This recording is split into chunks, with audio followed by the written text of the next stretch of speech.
Vamos ao nosso briefing do dia 14 de outubro. Assuntos do governo, agenda, 7h20.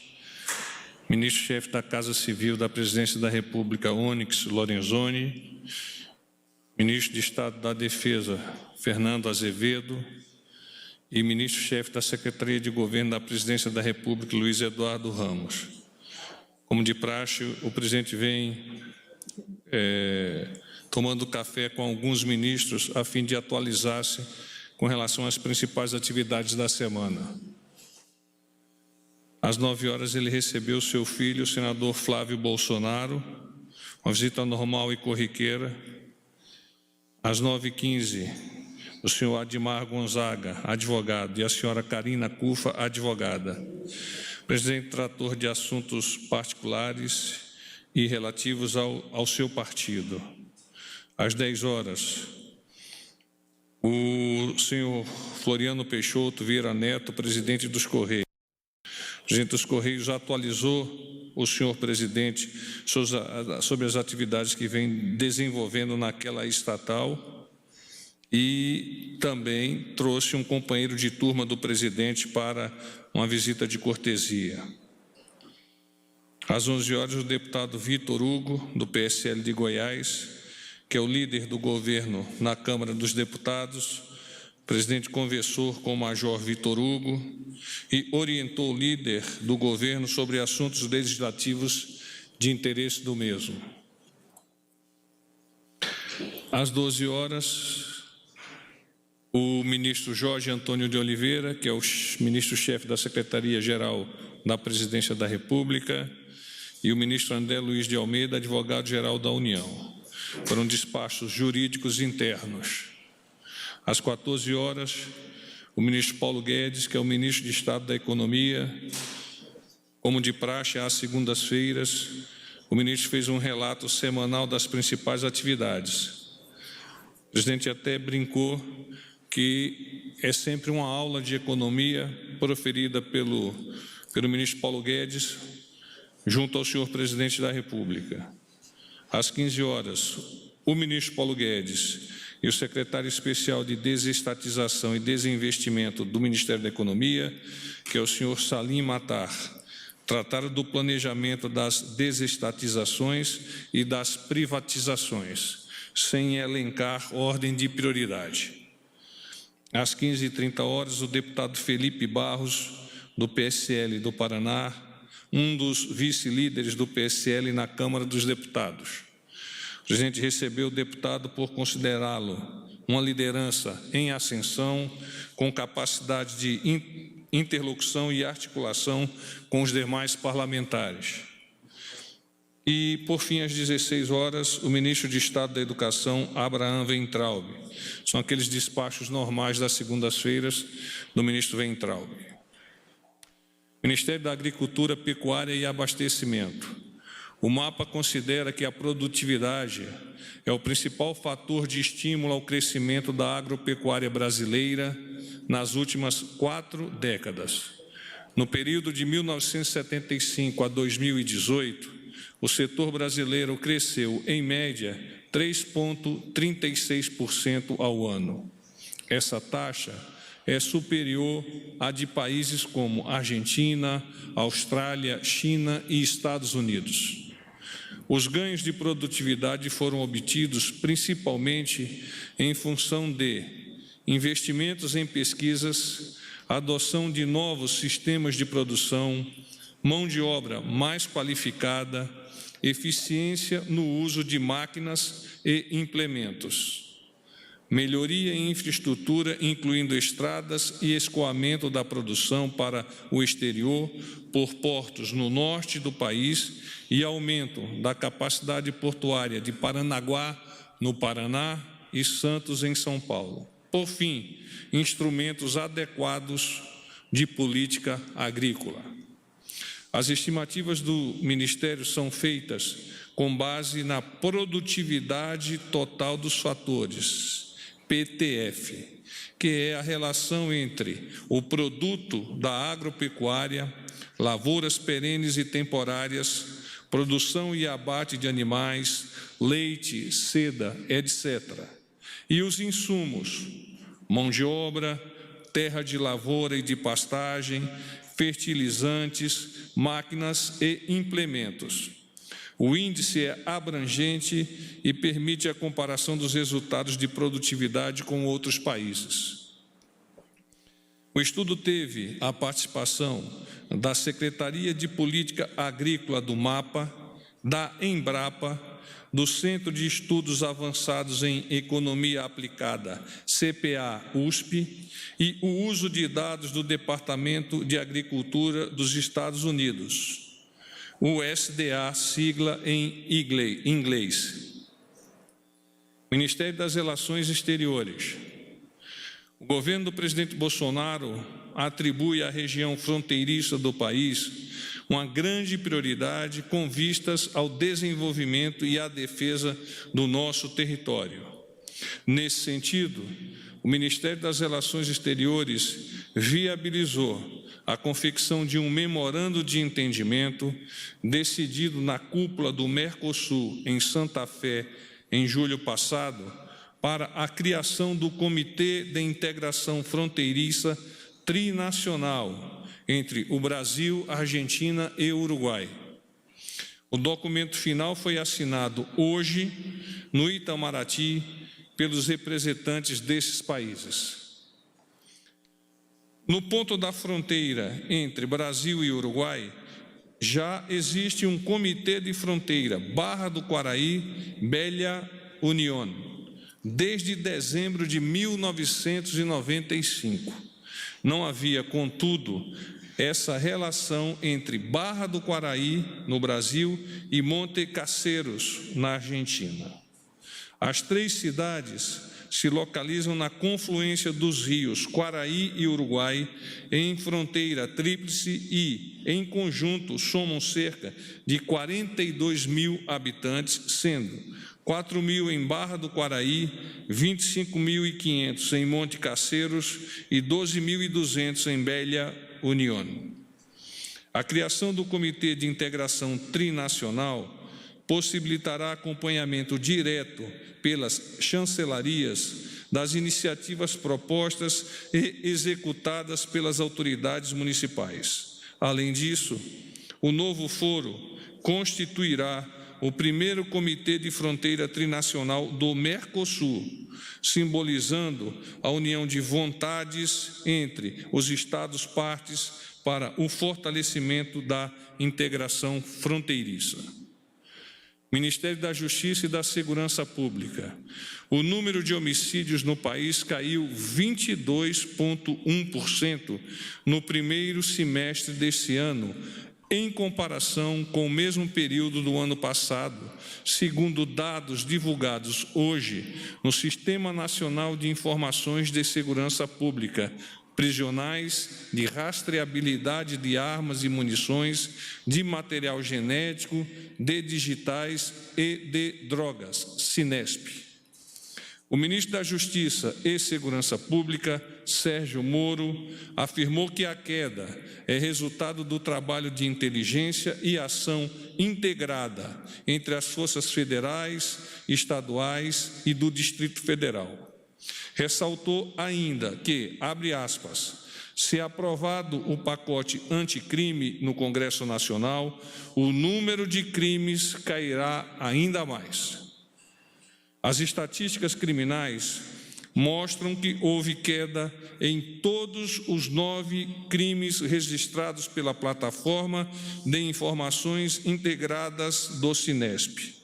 As ocorrências de estupro foram reduzidas em 12%, latrocínio em 23,8%, lesão corporal seguida de morte em 3,2%, roubos à instituição financeira em 40,9% e roubo de cargas da ordem de 25%. Desde março, o Brasil conta com informações e estatísticas oficiais acessíveis a todos por meio do site do Ministério, que se baseiam nos boletins de ocorrência dos estados e do Distrito Federal. Agora eu me coloco à disposição de vocês. Boa noite, porta-voz. Gustavo Maia, do Jornal Globo. Como vai, Gustavo? São dois temas. Porque ontem o Papa Francisco canonizou a irmã Dulce, a primeira santa brasileira. E o presidente Jair Bolsonaro ainda não se manifestou publicamente sobre o assunto. Eu queria entender por que isso aconteceu. Com relação à canonização da irmã Dulce, o governo brasileiro participou da cerimônia de canonização da Santa Dulce dos Pobres no Vaticano, com a comitiva com representantes dos poderes da República e outras autoridades nacionais, ou seja, comitivas que, de alguma forma, representavam o senhor presidente da República. O presidente esteve presente em Aparecida, no último sábado, prestigiando as comemorações da padroeira do Brasil. Diferente do que foi veiculado, e aí é um comentário do senhor presidente, em diversos jornais, o presidente questionou o seguinte, abre aspas, quando é que vocês vão botar as imagens das vaias que tive em Aparecida? Porque eu não as vi, fecha aspas. Porque o presidente, apesar dele ter sido representado por uma comitiva, ele, particularmente, por meio de suas redes sociais ou nas oportunidades que ele teve, inclusive nessa frase que o senhor falou, ele estava diante da imprensa, ele tem as redes sociais, ele escolheu não falar da irmã Dulce. Houve algum motivo? Eu não estou entendendo que ele tenha escolhido isso. Ao revés, ele colocou-se em uma cerimônia onde a representante maior como santa da Igreja Católica estava sendo reverenciada e, ao mesmo tempo, propiciou que uma comitiva se fizesse presente lá no Vaticano em homenagem à Santa Dulce. Outro tema é sobre o PSL. Na semana passada, o senhor falou que não havia chance do presidente deixar o PSL por livre e espontânea vontade, se eu não me engano. E no sábado, lá em Aparecida, ele declarou que, quando ele foi questionado sobre o assunto, se ele podia sair, ele falou, lógico que existe, que não podia negar e tudo. Eu queria saber o que é que mudou nesse meio tempo. E, aproveitando a questão sobre o PSL, as falas têm ficado mais acaloradas de alguns integrantes do partido. O senador Major Olímpio, que é um apoiador de primeira hora do presidente, chegou a falar dos filhos dele, falou que, inclusive, que o presidente precisava providenciar a internação psiquiátrica do vereador Carlos Bolsonaro. O presidente vai tomar alguma providência com relação a essas declarações? Bom, primeiro, com relação à sua pergunta inicial, o presidente analisa a situação referente ao seu posicionamento em relação ao PSL dia a dia. E usa uma metáfora que lhe é usual. Qualquer casamento é passível de divórcio. Com relação à tua segunda pergunta, não comentou diretamente este contencioso entre o Major Olímpio e o seu filho, não obstante, lembrou-me que apoiou e deu apoiou o Major Olímpio, no final da campanha, nas últimas eleições, o ajudou a atingir uma quantidade considerável de votos que o tornaram o senador mais votado em São Paulo. Há 5 dias das eleições, o senador Major Olímpio encontrava-se, segundo alguns institutos de pesquisa, em 5º lugar. Mas é porque o senhor citou o instituto de pesquisa, o presidente geralmente vê com descrédito esses institutos. Nesse caso, nesse comentário do presidente, porque nesse caso ele... O comentário do 5º lugar é meu. Ah, é? Tá certo.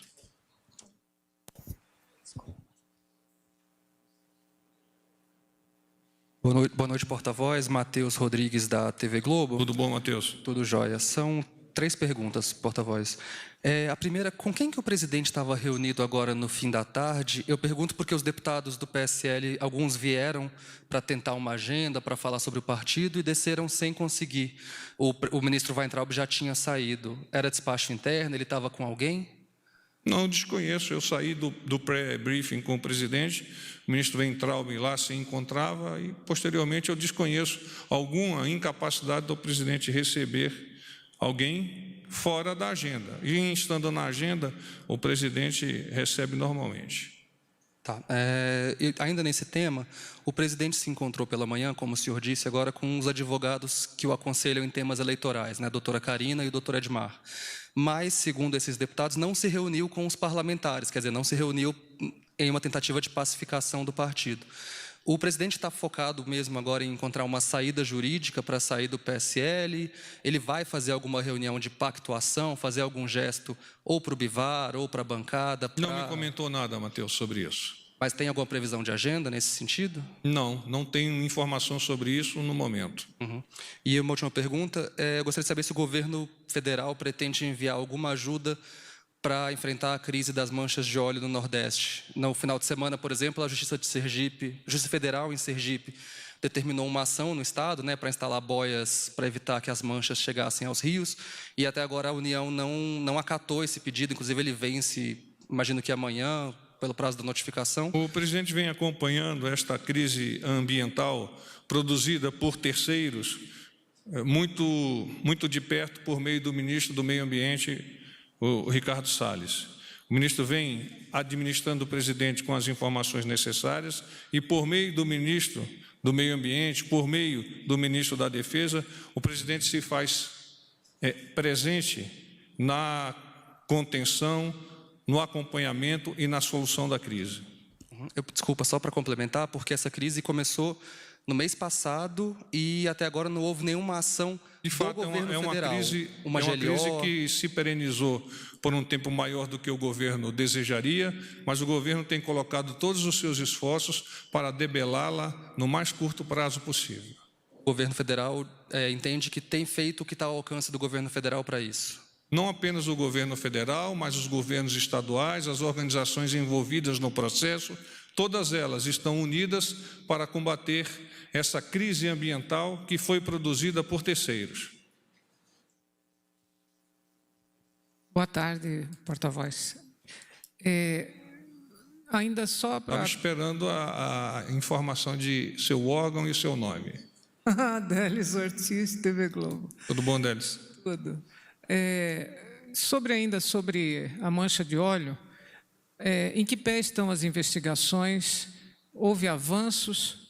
Porque no último briefing tinha a história de um país que ainda não se... Isso, mantemos ainda em sigilo, por uma deliberação do senhor presidente, a informação efetiva, mas nós temos, por meio do Ministério da Defesa, o Ministério do Meio Ambiente, um aprofundamento adequado na identificação e, inclusive, complementando a pergunta do Matheus, dos meios que podem ser disponibilizados, que podem ser colocados ao pé da obra para a solução do problema. A outra pergunta não é o factual. Se o senhor já tem a definição definitiva da agenda de viagem do presidente Jair Bolsonaro? Bom, vamos à de hoje.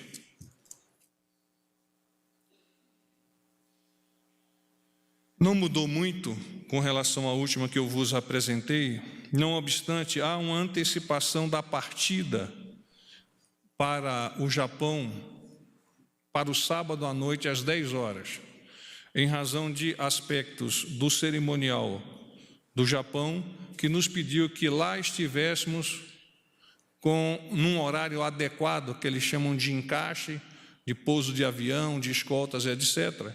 E, na maneira como nós havíamos planejado, incluindo a eventual participação na homenagem à canonização de Irmã Dulce, nós nos quedaríamos inviabilizados de lá chegarmos. Então, antecipamos a partida e vamos ter lá no Japão o dia da chegada como descanso para o senhor presidente, para que no dia seguinte ele possa dar cumprimento àquele planejamento que eu já vos havia adiantado. Ele antecipa a chegada prevista para domingo? Chega em torno de 13 horas, horário Japão. Domingo? Na segunda. Nós saímos no sábado, domingo, segunda. Na segunda. Sem conexão em Lisboa? Sim, nós temos conexão em Lisboa e no Sultã. Mas sem pernoite, né? Sem pernoite.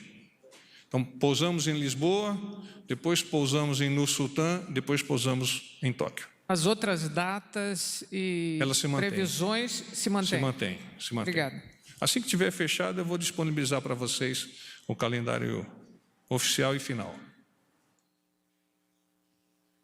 Boa noite, porta-voz. Pedro Vilela, da Agência Brasil. Tudo bom, Pedro? Tudo bem. Hoje esteve aqui o líder do governo no Senado, o senador Fernando Bezerra. Queria saber como é que está a questão da decisão do presidente em relação à manutenção dele nessa função ou não, depois desse processo que havia sido colocado em dúvida, talvez a Nada permanência mudou, inclusive a própria presença do senhor senador aqui reforça a posição do presidente nessa interlocução com os seus líderes, no caso específico o senador Fernando Bezerra no Senado, porque é por meio dessa interlocução, é por meio dos seus líderes que o presidente faz chegar o seu pensamento e a sua vocalização aos nossos congressistas. Apesar dessa troca de farpas que tem havido aí entre integrantes do PSL nesse episódio, nessa crise, também tem havido aí algumas manifestações de parlamentares do partido buscando um diálogo, né? Que o presidente dialogue com o presidente do PSL em torno de uma concertação aí. O presidente está com disposição de sentar para dialogar com o presidente do PSL, com os outros integrantes que se opõem nesse momento a essa situação no partido? Ele não me comentou nada especialmente com relação a esse diálogo direto com o presidente do PSL.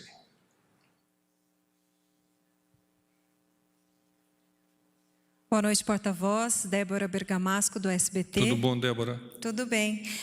Eu gostaria de saber duas coisas. Primeiro, o presidente tinha uma agenda com o ministro do Turismo, Marcelo Álvaro Antônio, na semana passada, e ele acabou desmarcando essa agenda e desmarcou vários outros compromissos. E o ministro agora viajou para a China, mas volta nesta semana. Eu gostaria de saber se já tem uma agenda para os dois conversarem. Não tenho conhecimento desta agenda, posso consultar a chefia de gabinete. Mas é uma comprovação da importância e do respeito que o presidente tem para com o ministro do Turismo, até fazendo-se representar na China antecipadamente por meio do próprio ministro do Turismo. Tá certo. E minha outra pergunta é a seguinte, não sei, eu estava gravando, não sei se alguém já perguntou isso, então se já respondeu, desculpa. A partir do momento em que o presidente assina também, né, em conjunto, o pedido para a auditoria no PSL, ele parte de alguma informação que ele teve, de alguma desconfiança específica de desvio de dinheiro público ou mau uso dentro do partido? Não, o que o presidente gostaria de enfocar, de caracterizar bem para a sociedade, é a preocupação de que o PSL, e no último briefing eu vos adiantei, seja um partido diferente. O presidente há pouco me comentou, nos relembrou, que ele não usou nenhuma verba do fundo eleitoral. Usou 4 milhões de reais dessas verbas que são captadas diretamente na internet. Desses 4 milhões, apenas 2 milhões. Tentou, inclusive, fazer com que esses 2 milhões fossem doados à Santa Casa de Juiz de Fora. Infelizmente, a legislação é impeditiva nesse sentido. Esses 2 milhões, então, ficaram com o PSL. O que o presidente quer é que o PSL seja referência como partido político, transparente, que se mostre à sociedade como um partido diferente. Para isso, é preciso que haja o compliance, é preciso que haja a possibilidade de ir fundo nas análises do partido e confirmá-las. Boa noite, porta-voz. Fábio Murakawa, do Valor Econômico. Tudo bom, Murakawa? Tudo bem, porta-voz? Deixa eu pegar meu óculos aqui, cara. Ainda bem que não quebrou. Tá bem. Me lembrei do Matheus no celular aqui. Vocês fazem uma vaquinha depois para mim. Porta-voz, o senhor falou agora há pouco, ao se referir da crise entre ao se referir à crise, né, entre o presidente e o partido dele, o PSL, que qualquer casamento é passível de divórcio. Às vezes, num casamento também ocorrem crises e as partes dialogam, conversam, chegam a um entendimento, né, e aí prosseguem a vida juntos. Queria saber, na opinião do presidente, não tem mais volta? É divórcio mesmo? Ou o que seria necessário? Não, ele não afirmou que há casamento... divórcio, Murakawa. Ele afirmou que nos casamentos, essa é uma metáfora que ele usa, eventualmente chega a ser uma situação que é preciso que haja o divórcio. Mas ele não qualificou que este momento ou que este casamento vai gerar divórcio, ao menos no momento. E o que seria preciso, então, para que as partes reatassem e vivessem um casamento feliz? Não é possível adiantar possibilidade de se concretizar divórcio em qualquer que venha a ser o casamento. Obrigado. Voz, desculpa, mais uma pergunta. Vai falar de casamento não, né? Não, mas mais perto. Porque tanto o Major Olímpio já comentou, mas agora na saída aqui do Planalto, o deputado Coronel Tadeu também disse que um dos fatores aí que prejudicam essa relação com o PSL, essa relação, são os 3 filhos do presidente, os 3 com cargo eletivo. Eu queria saber se o presidente chegou a falar sobre isso, se o presidente defende que os filhos continuem na articulação, se ele pensa em talvez tirar eles do centro ali para evitar esse tipo de confronto, enfim... considerando que já é o segundo membro do PSL que critica, pelo menos em entrevista, a articulação dos filhos na relação com outros poderes. Quando eu tive com o presidente, eu não avancei no nosso pré-brief qualquer comentário referente a esse deputado. Desconhecia mesmo esse comentário que você nos coloca aqui. Mas eu, conhecendo o presidente, entendo que, e como todos nós, eventualmente pais que somos, nós estamos, sim, preocupados com os nossos filhos. Qual que é o pai que não fica preocupado com o seu filho?